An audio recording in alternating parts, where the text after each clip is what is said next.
أرجو الضغط على كلمة سبسكرايب للاشتراك، ومن ثم الضغط على الجرس، ضع علامة صح بالمربع، ومن ثم الضغط على كلمة سيف لتصلكم جميع وصفاتي. أهلا فيكم. اليوم رح نعمل نحن وياكم وصفة للتخلص من البلغم ولتخفيف من حدة السعال. مثل ما شايفين عندي هون العسل، عصير الليمون، والثوم المدقوق ناعم. منحضر كاسة منحط بقلبها عصير الليمون اللي له فوائد كمان بنزلات البرد، والعسل اللي بفيدنا كمان بتهدئة الأعصاب وبالتخلص من قرحة المعدة.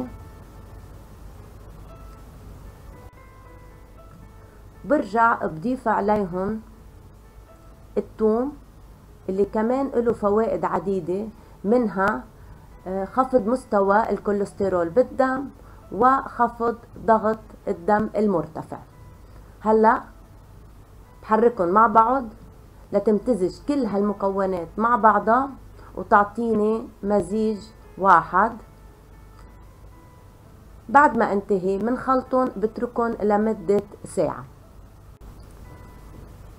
وبعد الساعة باخد معلقتين باليوم، معلقة صباحا ومعلقة مساء ملعقة طعام.